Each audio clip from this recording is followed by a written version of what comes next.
शुरुआत विदेशी बाजार से करेंगे, वहां पर भी मजबूत एक्शन देखने को मिल रहा है। एसजीएक्स निफ्टी सबसे पहले आपको बताएंगे 14,787 के स्तरों पर करीब 70 अंकों की बढ़त के साथ ट्रेड करते हुए। इसके अलावा हांगकांग के बाजार में हम देख रहे हैं हल्की सी बिकवाली जरूर देखने को मिल, इनफैक्ट नहीं, हांगकांग के बाजार में भी करीब 120 अंकों की बढ़त के साथ ही ट्रेड हम देख रहे हैं। एशियाई बाजार में निक्कई भी 200 अंकों की मजबूती के साथ ही ट्रेड कर रहा है। तो एसजीएक्स निफ्टी, हांगकांग, निक्कई मजबूती के साथ यहां पर ट्रेडिंग करते हुए। डाउ फ्यूचर्स में करीब 30 अंकों की बढ़त के साथ कामकाज है। बीती रात अमेरिकी बाजार की अगर बात करें, दिन की ऊंचाइयों पर बंद होने में कामयाब हुए अमेरिकी बाजार। डाउ में करीब 100 अंकों की बढ़त देखने को मिली। वहीं नैस्डैक में भी, क्योंकि टेक शेयरों में खरीदारी है, उसका एक इवेंचुअल पॉजिटिव इंपैक्ट हमने देखा।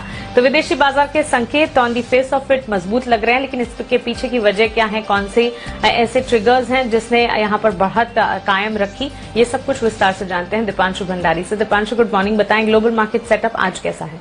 Good morning Mansi. और बढ़िया सेटअप आते हुए दिख रहा है, अच्छे क्यूज आ रहे हैं जहां तक ग्लोबल बाजारों का सवाल है। सिर्फ भारतीय बाजार ही नहीं, ग्लोबल मार्केट्स के लिए भी जो एक बॉटम बना था उसका आज 1 साल हो गया और लगभग हमने देखा है कि सभी मार्केट्स डबल उस समय में हो गए हैं। तो शुरुआती सत्र में अच्छे एक्शन की एक्सपेक्टेशन आप कर सकते हैं। 70-80 पॉइंट आपको एसजीएक्स निफ्टी दिख रहा है।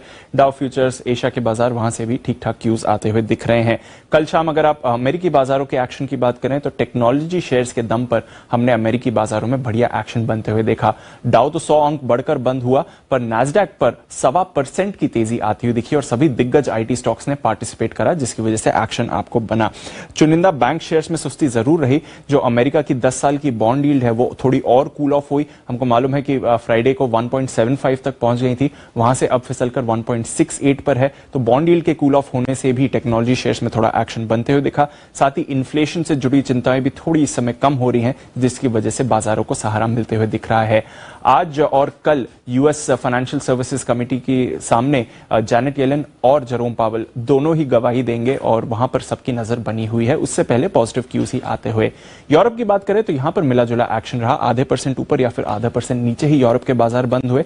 2-3 चिंताएं यूरोप के लिए बढ़ती हुई दिख रही हैं। हालांकि यूके में वैक्सीनेशन प्रोग्राम काफी तेजी से चल रहा है, पर बाकी के जो यूरोपीय देश हैं वहां पर वैक्सीनेशन उतनी तेजी से नहीं हो रहा है।